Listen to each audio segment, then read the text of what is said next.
सदन में शांति बनाए रखे। The house will come to order. आज हम इस विशेष अधिवेशन की शुरुआत करते हैं। आज के सत्र में हम देश की समस्या, छात्र की समस्या, मानसिक स्वास्थ्य, EMRS और देश की शांति जैसे महत्वपूर्ण विषयों पर चर्चा करेंगे। जनरल सेक्रेटरी, शपथ ग्रहण की प्रक्रिया शुरू की। मैं श्रीमती अक्षरा पेंदुर जी को शपथ ग्रहण करने के लिए आमंत्रित करता हूँ।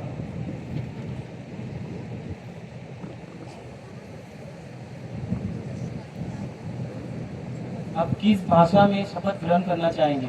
मैं हिंदी भाषा में शपथ ग्रहण करना चाहूंगी।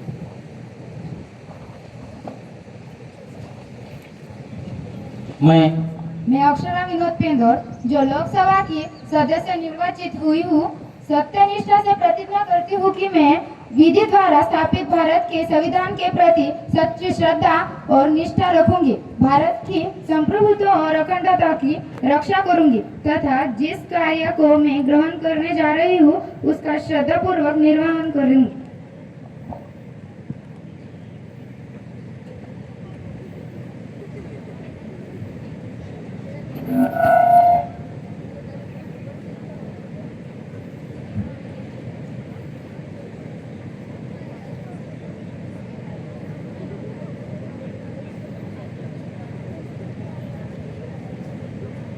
श्रीमती समृद्धि कना के इन्हें मैं शपथ ग्रहण करने के लिए आमंत्रित करता हूँ।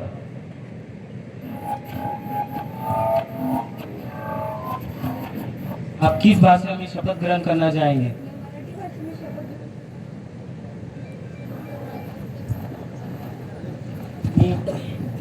समृद्धी प्रमोद कना की लोकसभा सदस्य म्हणून निवडून आले आहे।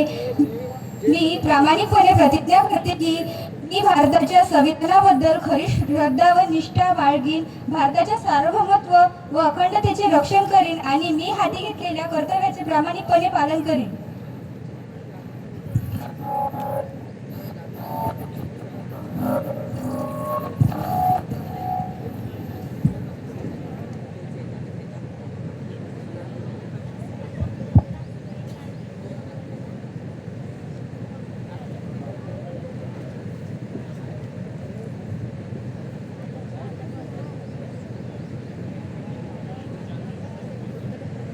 श्री चैतन्य दहीकर जी को मैं शपथ ग्रहण करने के लिए आमंत्रित करता हूँ।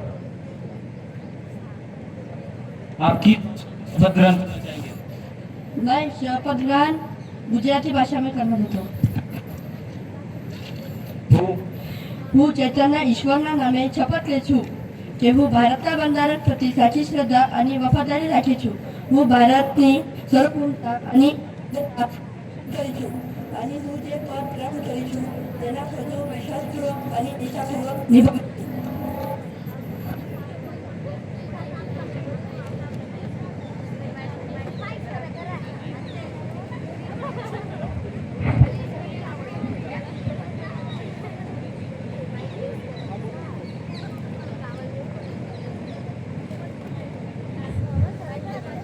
मैं श्रीमती शहेजा कुमरे जी को शपथ ग्रहण करने के लिए आमंत्रित करता हूँ।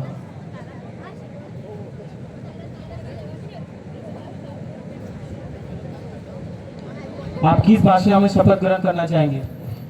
मैं भाषा में शपथ ग्रहण करना चाहूंगी।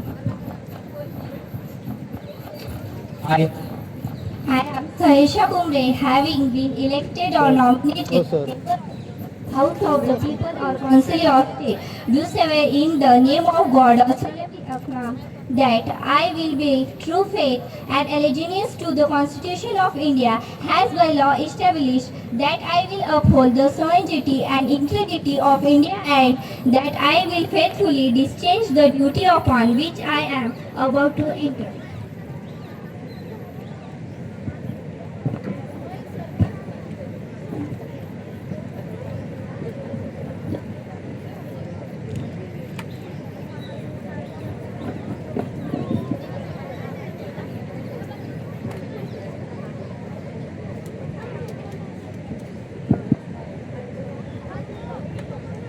नए नियुक्त हुए मंत्रीगण का परिचय देने के लिए मैं प्रधानमंत्री को आमंत्रित करता हूँ।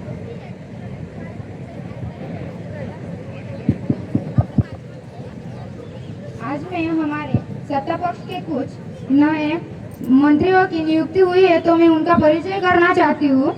श्रीमती समृद्धि कनके ये स्वास्थ्य मंत्री के लिए नियुक्त हुए हैं। श्रीमती प्रतिभा टेकाम ये पेट्रोलियम मंत्री के लिए नियुक्त हुए हैं।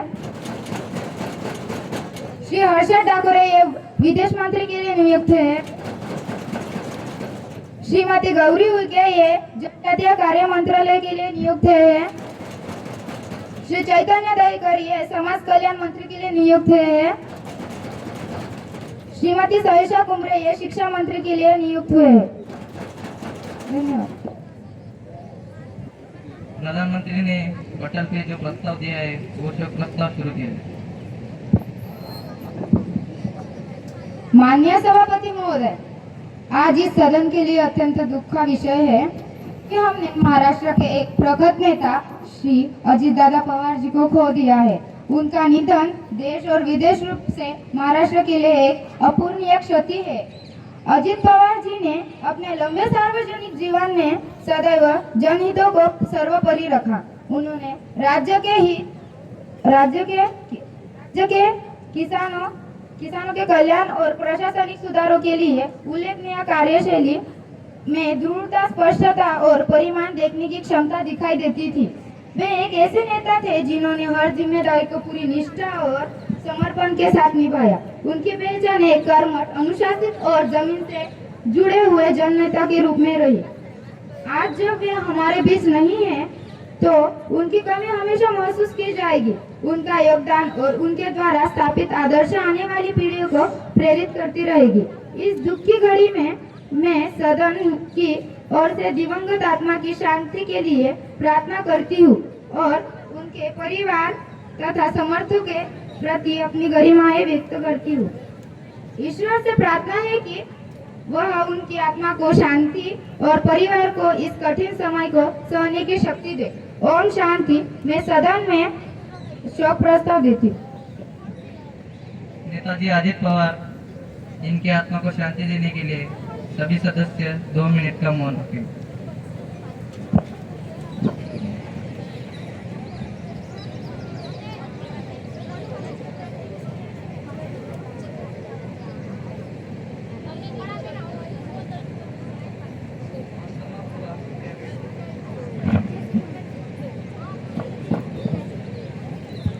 आज हमारे सदन में विदेश से अतिथि आए, उनका स्वागत करने के लिए मैं विदेश मंत्री को आमंत्रित करता हूँ। Honorable members, I warmly welcome our foreign delegates, Mr. Patrick and Miss Newell. We are happy to have you there and I hope you would have good experience. Welcome our India. Namaste, namaste, namaste. I am Newell. I am from France. Thank you for inviting in India.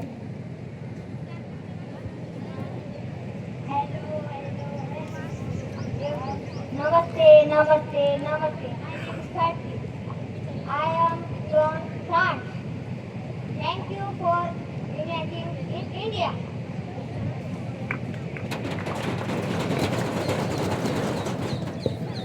तो आज की कार्यसूची कुछ इस प्रकार है।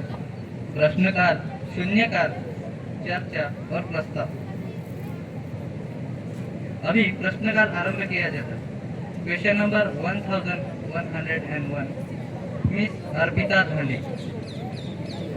माननीय सभापति महोदय और इस पार्लियामेंट में उपस्थित सभी माननीय सदस्यगण, मैं अपने सवाल की शुरुआत कुछ पंक्तियां कहकर करना चाहूंगी। कहीं रोशनी है किताबों की, कहीं अंधेरा हालात का, शहर आगे बढ़ रहा है, गांव अब भी इंतजार में है साथ का। मेरा प्रश्न शिक्षा मंत्री जी से है। आज देश में नई शिक्षा नीति लागू की गई है, लेकिन जमीनी हकीकत कुछ और ही कहानी बता रही है। शहर और गांव के बीच शिक्षा का अंतर बढ़ता जा रहा है।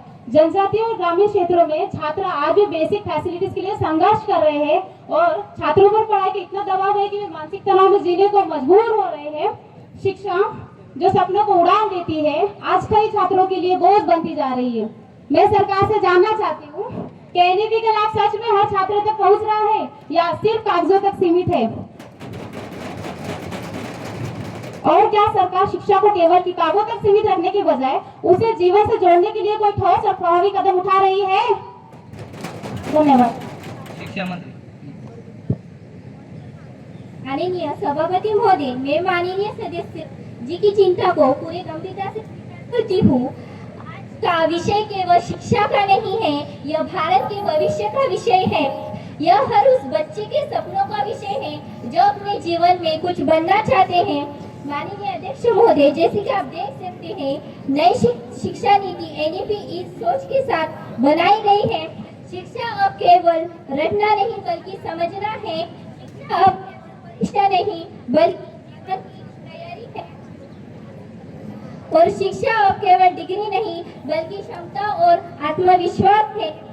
माननीय सदस्य अर्पिता जी और सभी सदस्यों को मैं बताना चाहती हूँ, सरकार के ठोस कदम बचपन से ही मजबूत नींव और हॉस्टिक डेवलपमेंट।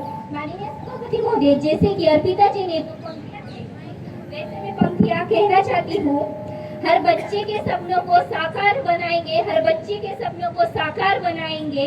शिक्षा के उज्जवल से हमारे देश का, शिक्षा के उज्जवल से हमारे देश का हर गांव निश्चित जगमगाएगा, हर गांव निश्चित जगमगाएगा। दूसरा, कॉन्सेप्ट बेस्ड लर्निंग, ताकि छात्र सोचे समझे और इनोवेट करें।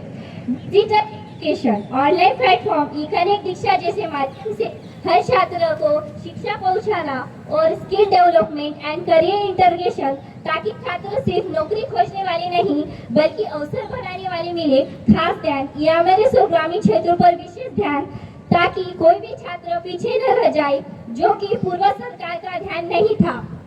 माननीय अध्यक्ष महोदय, हमारा लक्ष्य स्पष्ट है, हर छात्र तक गुणवत्तापूर्ण शिक्षा पहुंचाना बिना किसी के भेदभाव के। धन्यवाद। माननीय अध्यक्ष महोदय, मैं आपके माध्यम से शिक्षा मंत्री जी को बताना चाहती हूँ कि उनकी बातें सिर्फ विजन दिखाती है, लेकिन जमीनी स्तर पर आज भी भाषा की समस्या है, शिक्षा की कमी है, कई स्कूलों में बेसिक इंफ्रास्ट्रक्चर तक नहीं है। क्या सरकार यह स्वीकार करती है कि एनईपी का इम्प्लीमेंटेशन अभी भी अधूरा है? माननीय सभापति महोदय, हाँ, मैं यह स्वीकार करती हूँ इन चुनौतियों को, और यही सच्चाई है। लेकिन माननीय अध्यक्ष महोदय, लेकिन फर्क यह है कि हम उन चुनौतियों को छुपा नहीं रहे हैं, हम उन्हें बदलने के लिए काम कर रहे हैं। इस दिशा में हमारी सरकार ने पहली बार टीचर्स ट्रेनिंग प्रोग्राम्स को मजबूत किया गया है और इंफ्रास्ट्रक्चर डेवलपमेंट पर तेजी से काम किया गया है, जो कि पहले नहीं था। रीजनल लैंग्वेज में शिक्षा को बढ़ावा दिया गया है। हम केवल पॉलिसी नहीं बना रहे हैं, हम पूरे शिक्षा तंत्रों को बदल रहे हैं। लेकिन मंत्री महोदया, आज छात्र सिर्फ पढ़ नहीं रहे, वे दबाव में जी रहे हैं, एंजाइटी और स्ट्रेस से जूझ रहे हैं। क्या सरकार मानती है कि आज शिक्षा सिस्टम छात्रों पर मानसिक बोझ बढ़ा रहा है? माननीय सदस्य बैठ जाए। शिक्षा मंत्री का उत्तर दीजिए जी। बैठ जाए। आप बैठ जाए, प्लीज बैठ जाए। नीचे बैठ जाइए आप, नीचे बैठ जाए, आप बैठ जाए। विपक्ष कृपया शांति बनाए रखिए। मंत्रीगण। माननीय सभापति महोदय, हाँ, यह बहुत सर्वदेश और महत्वपूर्ण मुद्दा है। अगर छात्रों का मन स्वस्थ नहीं होगा तो शिक्षा का कोई भी प्रयास अधूरा रह जाएगा। इसलिए सरकार ने काउंसलिंग सिस्टम को बढ़ावा दिया है। स्कूल में मैथ को बढ़ाई दी गई है। स्टूडेंट के लिए सेफ और सपोर्टिव इन्वायरमेंट बनाया जा रहा है, क्योंकि हम मानते हैं। माननीय सभापति महोदय, आज का सवाल केवल स्कूलों का नहीं है, यह भारत के भविष्य का सवाल है। अगर एक भी बच्चा पीछे रह जाता है तो हमारा देश पीछे रह जाता है। हम ऐसा भारत बनाना चाहते हैं जहाँ हर बच्चा पढ़े लेकिन समझकर बने, हर बच्चा आगे बढ़े लेकिन आत्मविश्वास के साथ, और हर बच्चा अपने सपनों को पूरा कर सके। शिक्षा अब केवल नहीं बोझ नहीं है, शिक्षा अवसर है, शक्ति है, परिवर्तन है, और हम सुनिश्चित करेंगे कि कोई भी छात्र पीछे न रह जाए। यही हमारा संकल्प है, सब पढ़े सब बढ़े। धन्यवाद। क्वेश्चन नंबर 1102, मिस्टर रुद्राक्ष धाकरे। माननीय सभापति महोदय, मैं न्यू सरकार को शुभकामनाएं देता हूँ और आपके माध्यम से समाज कल्याण मंत्री जी से प्रश्न पूछना चाहता हूँ कि दूर दराज के गांव से गरीब और आप छात्र अपनों से दूर हॉस्टल में अक्सर अकेलापन महसूस करते हैं। उनके मन में असुरक्षा और खालीपन बढ़ रहा है, तो बताइए सरकार उनके भावनात्मक सार के लिए क्या कदम उठाए गए हैं? माननीय अध्यक्ष महोदय, माननीय सदस्य रुद्राक्ष जी का प्रश्न अत्यंत महत्वपूर्ण है। हमारी सरकार इस समस्या को गंभीरता से समझ रहे हैं। हम नियमित संवाद, मतलब सुने सांसद जी सुने, ये भी सुने, शांति रखे। रेगुलर इंटरेक्शन, काउंसलिंग और मजबूत सहयोग प्रणाली, मतलब सपोर्ट सिस्टम शुरू करेंगे। हाँ, शुरू करेंगे। पिछले साल कृपया शांति बनाए रखें आप। पिछले साल सरकार से 10 गुना हम जिम्मेदारी से काम करेंगे। माननीय अध्यक्ष महोदय, मैं इस पर कहना चाहता हूँ, किसी के बच्चे अपने भी होते हैं, किसी के बच्चे अपने भी होते हैं। कहना जिनको भी सहारा देना होगा, कहना जिनको भी उन्हें सहारा देना होगा। हर बच्चों को अपना घर सा एहसास देना होगा, हर बच्चों को अपना घर सा एहसास। Question number 1103, miss Sunita Kasdekar. माननीय सभापति महोदय, आज मैं आपके सामने एक बहुत ही महत्वपूर्ण प्रश्न पूछना चाहती हूँ। मेरा प्रश्न जनजातीय कार्य मंत्री जी से है। आज देश के जनजातीय छात्र केवल पढ़ाई की चुनौती में झेल रहे, बल्कि वे मानसिक दबाव में जी रहे हैं और कई छात्र अपनी बात को कहने से डरते हैं और कई बार तो उनकी समस्या किसी तक पहुंच नहीं पाती। हमारे जैसे स्कूलों का उद्देश्य तो बहुत अच्छा है, लेकिन जमीनी स्तर पर सच्चाई क्या है? क्या हर छात्र को सही मार्गदर्शन मिल रहा है? क्या वास्तव में उनके मानसिक स्वास्थ्य पर ध्यान दिया जा रहा है? सरकार से मेरा सीधा सवाल है कि बस बदलाव सिर्फ रिपोर्ट में है या छात्र के जीवन में भी दिख रहा है? माननीय सभापति महोदय, मैं माननीय सदस्य की चिंता को गंभीरता से लेती हूँ। यह केवल शिक्षा का विषय नहीं है, यह आत्मसम्मान का विषय है, यह अवसर की समानता का विषय है। सरकार ने इस दिशा में कई महत्वपूर्ण कदम उठाए हैं। EMRS का विस्तार, ताकि जनजातीय छात्रों को गुणवत्तापूर्ण आवासीय शिक्षा मिल सके। काउंसलर्स की नियुक्ति की गई है ताकि छात्र अपने भावना व्यक्त कर सके और उन्हें सही मार्गदर्शन मिले। Career guidance and skill development, ताकि छात्र अपने भविष्य के लिए तैयार हो। स्कॉलरशिप एंड सपोर्ट, आर्थिक बढ़ाव। हम छात्र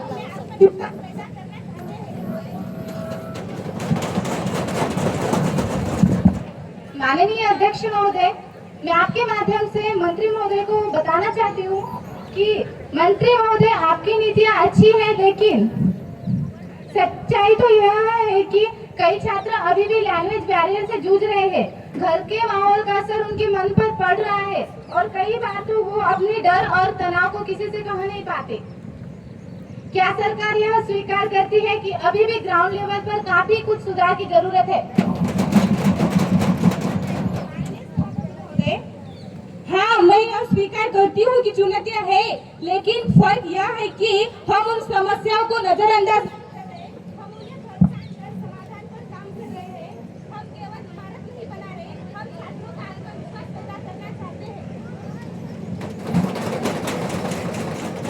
माननीय अध्यक्ष महोदय, तो क्या सरकार यह सुनिश्चित करेगी कि हर EMRS में काउंसलर हो और काउंसलर सिर्फ नाम का नहीं, प्रभावी हो? जी हाँ, सरकार का स्पष्ट उद्देश्य है कि हर EMRS में ट्रेन काउंसलर उपलब्ध हो, मेंटल हेल्थ सपोर्ट मजबूत हो और हर छात्र को सुना जाए, क्योंकि काउंसलर को लग्जरी नहीं, यह आज की आवश्यकता है। माननीय सभापति महोदय, जब एक जनजातीय छात्र अपने डर को पीछे छोड़कर आगे बढ़ता है, जब वह आत्मविश्वास के साथ अपनी बात कहता है, तब वह सिर्फ जीवन नहीं बदलता, वह देश का भविष्य बदलता है। हमारा संकल्प है कोई भी छात्र पीछे ना रहे, कोई भी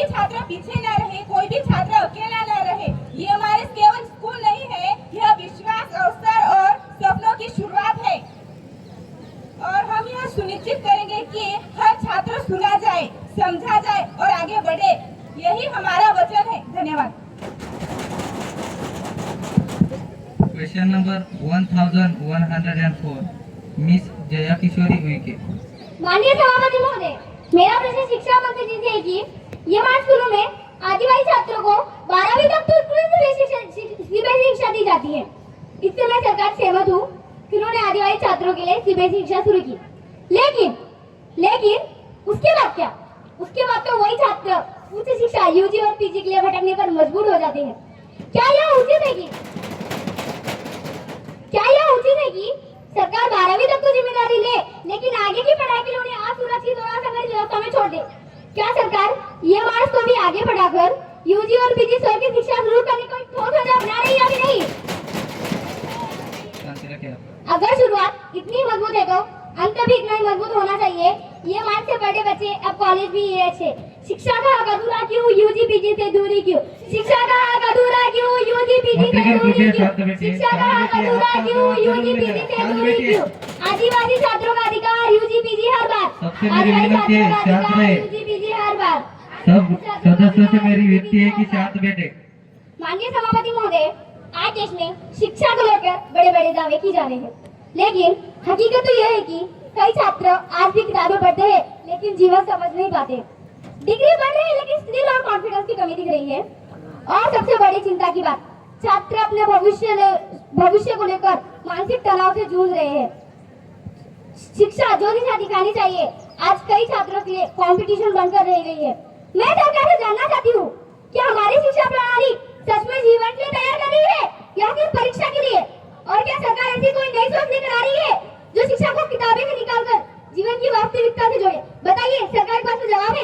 मंत्री महोदय बताइए। सदन में शांति बनाए रखें कृपया। माननीय सभापति महोदय, मैं माननीय सदस्य जया किशोरी जी की चिंता को पूरी गंभीरता से स्वीकार करती हूँ और मैं इस सदन के माध्यम से एक बात स्पष्ट रूप से कहना चाहती हूँ। जया किशोरी जी, आपको शायद पता नहीं, भारत अब इंफॉर्मेशन बेस्ड एजुकेशन से लेकर ट्रांसफॉर्मेशन बेस्ड एजुकेशन की ओर बढ़ रहा है।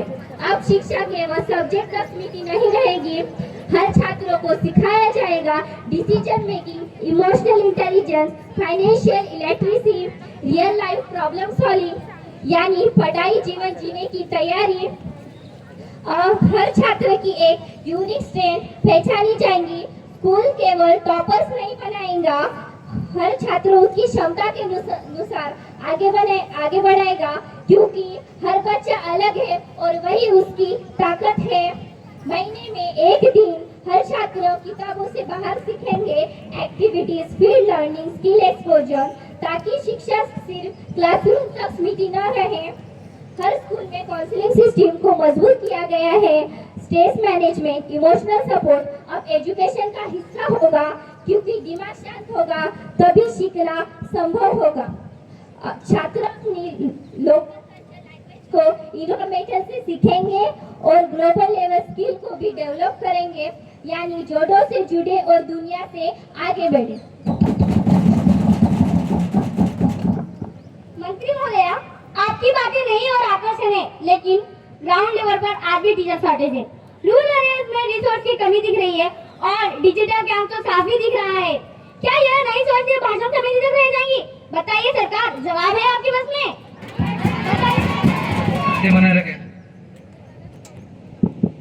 माननीय सभापति महोदय, मैं यह स्पष्ट रूप से कहना चाहती हूँ, जया किशोरी जी, बदलाव केवल घोषणा से नहीं आता, इम्प्लीमेंटेशन से आता है और हम उस दिशा में काम कर रहे हैं।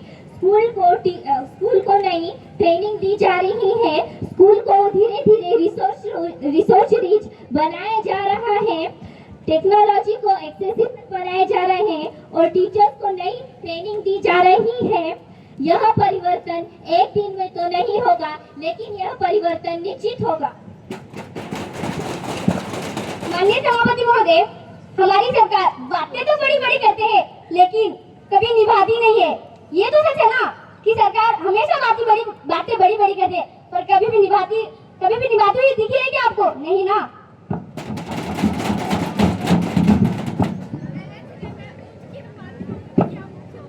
Question number 1105 mister Sunil लठा।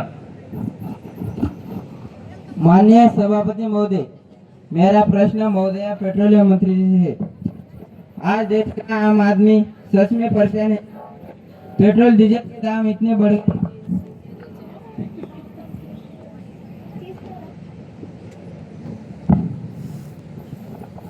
Petrol diesel के दाम इतने बढ़ गए कि किसान की खेती महंगी हो गई है, मजदूर का रोज का खर्च बढ़ गया है और एक सामान्य परिवार का बजट बिगड़ गया है।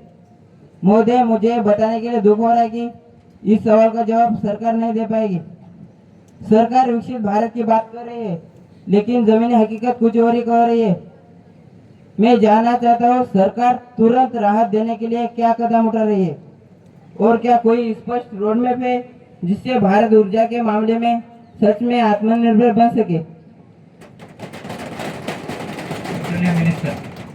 माननीय सभापति महोदय, मैं सदस्य की चिंता को पूरी गंभीरता से स्वीकार करती हूँ। यहाँ सही है कि पेट्रोल डीजल के दामों का सीधा असर आम जनता पर पड़ता है। हाँ, यह सही है कि पेट्रोल डीजल के दामों का सीधा असर आम जनता पर पड़ता है, लेकिन सदस्य सुनील जी ने लगता है पूरी देश की तस्वीर को समझा नहीं है। हमें पूरी देश की तस्वीर को समझना होगा। भारत अपनी ऊर्जा जरूरत का लगभग 87% की आयता करती है। वैश्विक बाजार में युद्ध और तनाव, कीमतों का उतार चढ़ाव सीधा हमारे देश को प्रभावित करती है। फिर भी सरकार केवल परिस्थिति के नहीं भरोसे नहीं रहती। हम लगातार काम कर रहे हैं। इथेनॉल ब्लेंडिंग बनाया जा रहा है, इलेक्ट्रिक व्हीकल्स को बढ़ावा दिया जा रहा है और ग्रीन हाइड्रोजन मिशन शुरू किया गया है। स्ट्रेटेजिक ऑयल रिसर्च तैयार किए गए हैं। माननीय महोदय, हमारा उद्देश्य साफ है, आज की चुनौती का सामना करते हुए कल के लिए आत्मनिर्भर भारत बनाना। धन्यवाद। Question number 1106, mister Pranav Shetty. माननीय अध्यक्ष महोदय, मेरा प्रश्न विदेश मंत्री जी से है।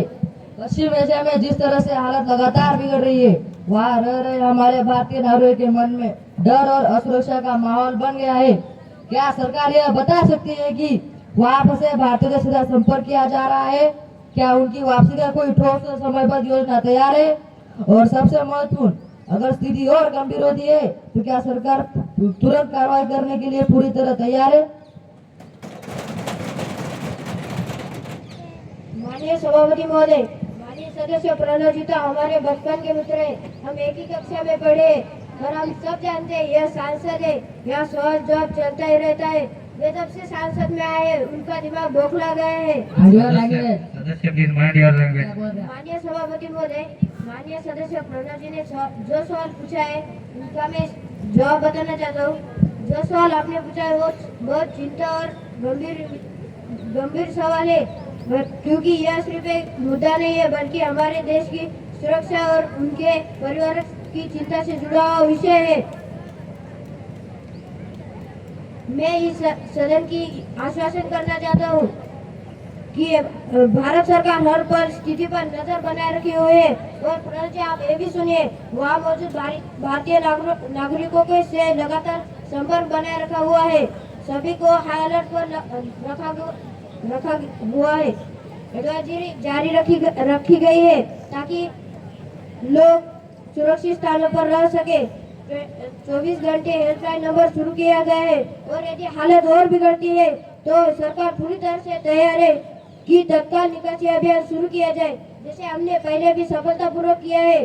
भारत की नीति हमेशा स्पष्ट रही है। हम शांति चाहते हैं, लेकिन अपने नागरिकों की सुरक्षा के साथ कोई समझौता नहीं करेंगे। धन्यवाद। Question number 1107, miss Swati Naqvi. माननीय सभापति महोदय, मेरा प्रश्न स्वास्थ्य मंत्री जी से है कि आज भी हमारे देश के ग्रामीण और जनजातीय क्षेत्रों के लोग बुनियादी स्वास्थ्य सेवा से वंचित है।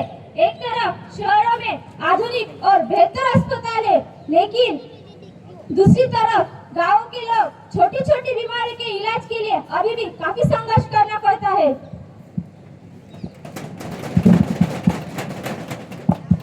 माननीय सभापति महोदय, मैं माननीय सदस्य द्वारा उठाए गए इस महत्वपूर्ण विषय के लिए उनका आभार व्यक्त करती हूँ।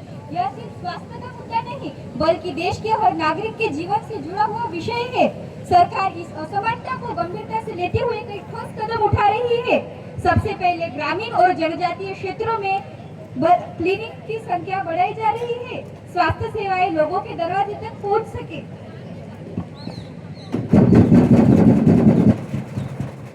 कई जगह डॉक्टरों की कमी है, दवाइयां सही समय पर नहीं मिल पाती, अस्पताल दूर होने की वजह से इलाज सही समय पर नहीं होता, जिससे उनकी जान तक खतरे में पड़ जाती है। ना दवा है, ना दुआ है, ना डॉक्टरों का ठिकाना है। ना दवा है, ना दुआ है, ना डॉक्टरों का ठिकाना है। स्वास्थ्य सेवाओं को सिर्फ अखबारों में सजाना है, स्वास्थ्य सेवाओं को सिर्फ अखबार में सजाना है। ऐसी स्थिति में क्या सरकार मोबाइल हेल्थ क्लिनिक और टेलीमेडिसिन जैसी सुविधा को बढ़ाने और ग्रामीण क्षेत्रों में काम करने वाले डॉक्टरों को प्रोत्साहन देने जैसे कदम उठा रही है अभी नहीं। सदन में शांति बनाए रखे। साथ ही क्या सरकार हर गांव में स्वास्थ्य मित्र जैसी कोई पहल शुरू करने पर विचार कर रही है अभी नहीं। लोगों को उनके गांव में ही प्राथमिक स्वास्थ्य सुविधा और सही मार्गदर्शन मिल सके, इसलिए आप क्या कदम उठा रही है आपके पास जवाब? कृपया शांति बनाए रखे। टेलीमेडिसिन के माध्यम से गांवों को शहरों के विशेषज्ञ डॉक्टरों से जोड़ा जा रहा है, जिससे दूर दराज के मरीजों को भी समय पर इलाज मिल सके। ग्रामीण क्षेत्रों में सेवा देने वाले डॉक्टरों और स्वास्थ्य कर्मियों को विशेष प्रोत्साहन, अतिरिक्त भत्ता और सुविधाएं दी जा रही है ताकि स्वास्थ्य सेवा मजबूत हो सके। इसके साथ ही सरकार हर गांव में स्वास्थ्य मित्र जैसी पहल पर विचार कर रही है, जिससे स्थानीय युवाओं को प्रशिक्षित कर प्राथमिक स्वास्थ्य सेवाएं और नागरिकता के लिए तैयार किया जाएगा। हमारा लक्ष्य सिर्फ इलाज देना नहीं, बल्कि देश के हर नागरिक को स्वास्थ्य के मामले में आत्मनिर्भर बनाना है। माननीय सभापति महोदय, जैसे कि स्वाति जी ने 2 लाइन बताई है, वैसे मैं भी बताना चाहती हूँ कि स्वास्थ्य भारत का सपना तभी साकार होगा, स्वास्थ्य भारत का सपना तभी साकार होगा जब गांव का अंतिम व्यक्ति भी स्वस्थ और सुरक्षित होगा, जब गांव का अंतिम व्यक्ति भी स्वस्थ और सुरक्षित होगा। धन्यवाद।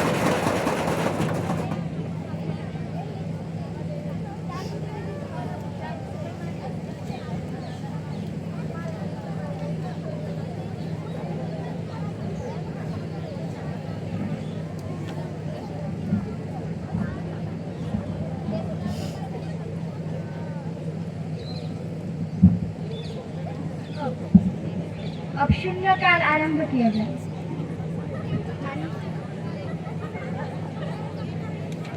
प्रश्न क्रमांक 1। माननीय सभापति महोदया, आज मैं उन बच्चों की बात करना चाहती हूँ जो बोलना चाहते हैं लेकिन बोल नहीं पाते। जनजातीय क्षेत्रों के कई छात्र डर भाषा की समस्या और पारिवारिक दबाव के बीच पड़ते हैं।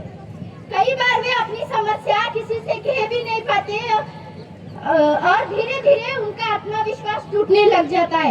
ये हमारे जैसे स्कूल उम्मीद है, लेकिन क्या हर छात्र तक वो उम्मीद पहुंच रही है? मैं सरकार से पूछना चाहती हूँ, क्या हर EMRS में काउंसलर और सेल्फ इन्वॉल्वमेंट अनिवार्य किया जा रहा है? क्या छात्रों को केवल पढ़ाया जा रहा है या उन्हें समझाया भी जा रहा है? और क्या सरकार यह सुनिश्चित करेगी कि कोई भी छात्र डर में जीकर अपनी क्षमता खो न दे, क्योंकि जनजातीय छात्र कमजोर नहीं है, उन्हें सिर्फ एक मौका चाहिए। प्रश्न क्रमांक 2। माननीय सभापति महोदया, आज मैं एक ऐसा सवाल उठाना चाहती हूँ जो हर छात्र से जुड़ा है। क्या हमारी शिक्षा सच में बच्चों को जीवन जीना सिखा रही है? आज एक छात्र सुबह से रात तक पढ़ता है, लेकिन उसे खुद को समझने का समय नहीं मिलता। वह किताबें पढ़ लेता है लेकिन जिंदगी समझ नहीं पाता। मार्क्स बढ़ रहे हैं लेकिन कॉन्फिडेंस और क्लियरिटी कम होती जा रही है। सबसे दुख की बात, कई छात्र अपने सपनों से पहले ही हार मान लेते हैं। मैं सरकार से पूछना चाहती हूँ, क्या हम ऐसी शिक्षा दे रहे हैं जो बच्चों को अच्छा इंसान बनाए, ना सिर्फ एग्जाम मशीन? क्या हर स्कूल में काउंसलिंग, करियर गाइडेंस और लाइफ स्किल्स अनिवार्य किए जाएंगे? और क्या सरकार यह सुनिश्चित करेगी कि कोई भी छात्र दबाव में टूटे नहीं, बल्कि अपने सपनों के साथ खड़ा रहे? क्योंकि जब छात्र समझेगा तभी देश आगे बढ़ेगा, तभी देश आगे बढ़ेगा।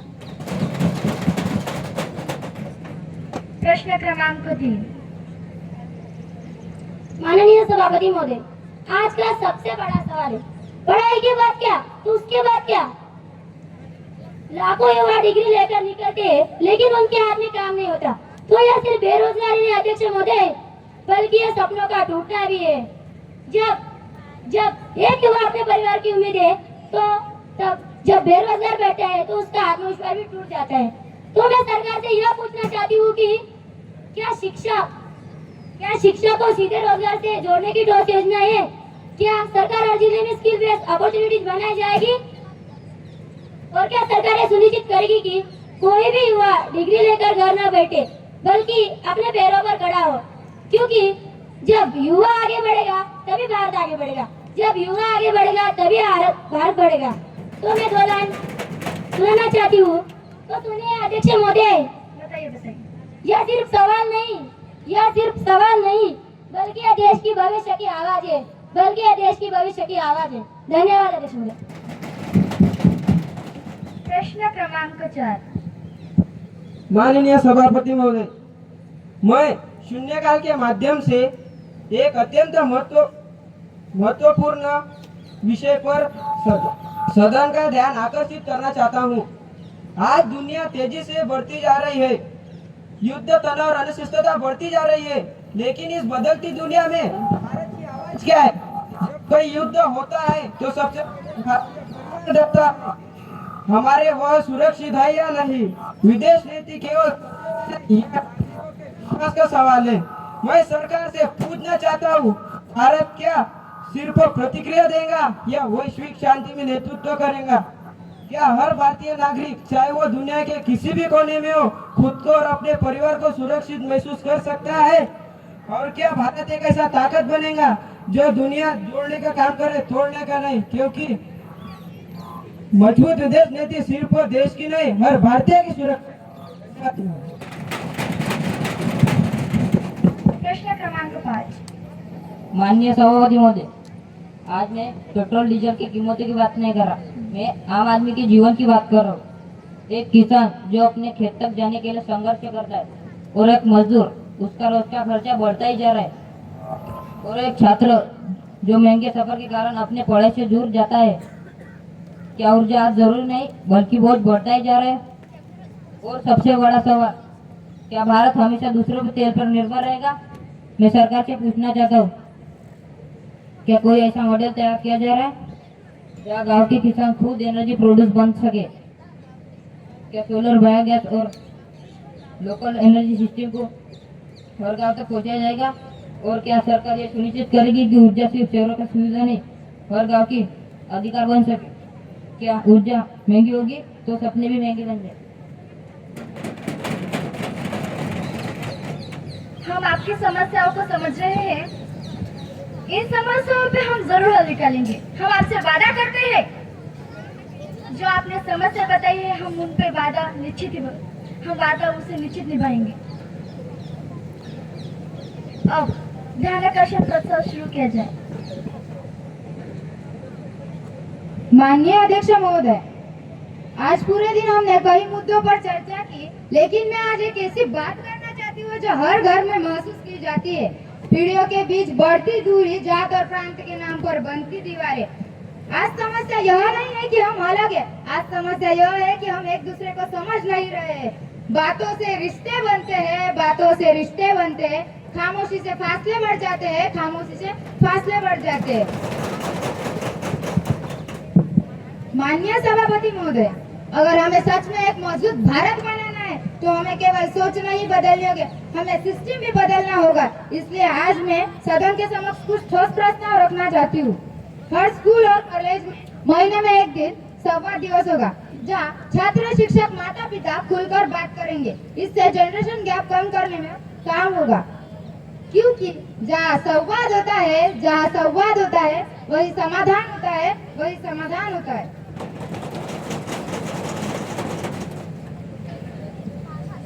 हर छात्र को अपने राज्य से बाहर कम से कम एक बार भेजा जाएगा। वह दूसरे राज्य की भाषा, संस्कृति, जीवन को समझेगा। इससे जात और प्रांत अपने आप खत्म होगा। स्कूल और कॉलेज स्तर पर स्ट्रिक्ट मॉनिटरिंग सिस्टम बनाया जाएगा। जात, भाषा या क्षेत्र के आधार पर भेदभाव करने पर सख्त कार्रवाई की जाएगी, क्योंकि सम्मान हर नागरिक का अधिकार है। शिक्षा में एम्पैथी, रिस्पेक्ट, इमोशनल इंटेलिजेंस को अनिवार्य किया जाएगा, ताकि छात्र सिर्फ पढ़े नहीं बल्कि बेहतर इंसान बन सके। माननीय अध्यक्ष, माननीय सभापति महोदय, दीवारें हमने खुद ने खड़ी की है बीच में, दीवारें हमने खुद ने खड़ी की है बीच में, वरना इंसान तो हर जगह एक जैसा है, वरना इंसान तो हर जगह एक जैसा है। अगर एक पीढ़ी दूसरी पीढ़ी को समझ ले तो जनरेशन गैप खत्म हो जाएगा। अगर हम जात और प्रांत के ऊपर उठ जाए तो समाज मजबूत हो जाएगा। इसलिए सरकार यह संकल्पना लेती है कि हम केवल यूनिटी की बात नहीं करेंगे, हम यूनिटी को पॉलिसी बनाएंगे। हम केवल संस्कृति को बचाएंगे नहीं, हम संस्कृति को पीढ़ी से जोड़ेंगे। माननीय सभापति महोदया, ना पुरानी राहों को छोड़ना है, ना पुरानी राहों को छोड़ना है, ना नई राहों से डरना है। हमें मिलकर एक ऐसा भारत बनाना है जहाँ हर दिल जुड़ा हो और हर सोच खुली हो। यही नया भारत है, यही सशक्त भारत है। जय हिंद। धन्यवाद अक्षरा जी। माननीय सभापति महोदया, पंतप्रधान जी ने जो सवाल ध्यानाकर्षण प्रस्ताव में कहा है उन बातों से तो मैं सहमत हूँ, लेकिन मुझे एक सवाल पूछना है। पूछिए। Life value system, life value subject जरूरी है, लेकिन एग्जिस्टिंग सिलेबस में उसे कैसे दिखाया जाएगा? अक्षरा जी, हमने जो कहा है वो हम करके दिखाएंगे, आपको निश्चित ही इस पर जवाब मिले। माननीय सभापति महोदया, मैं प्रधानमंत्री जी से प्रश्न पूछना चाहती हूँ। आपका कल्चरल एक्सचेंज कार्यक्रम बहुत अच्छा है, लेकिन यह सभी छात्रों तक समान रूप से कैसे पहुँचेगा? और एंटी डिस्क्रिमिनेशन सिस्टम सराहनीय है, इसकी प्रभावी इम्प्लीमेंटेशन कैसे सुनिश्चित करेंगे? हम जल्दी इस पर काम करेंगे, आपको इसका जवाब जल्दी मिलेगा। धन्यवाद अक्षरा जी, आपका ध्यानाकर्षण प्रस्ताव बहुत अच्छा था। आपका सवाल हम रिकॉर्ड में दर्ज करेंगे। अब यहाँ पर हमारा ध्यानाकर्षण प्रस्ताव खत्म होता है और सदन की कार्यवाही समाप्त होती है। पर सदन की कार्यवाही नेशनल एंथम से समाप्त होगी। Please general secretary.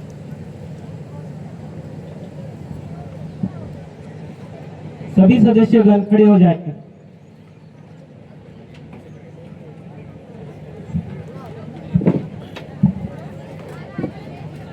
एक साथ ऊंची आवाज में राष्ट्रगान शुरू की जाए।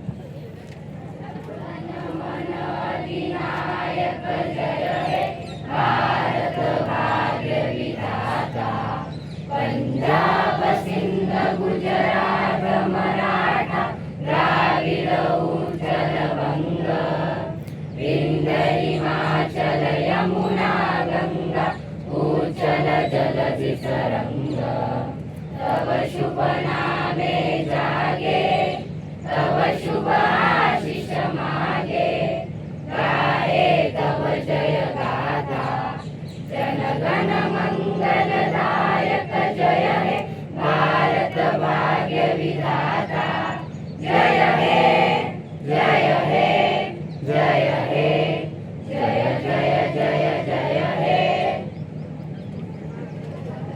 भारत माता की, भारत माता की, भारत माता की। वंदे वंदे।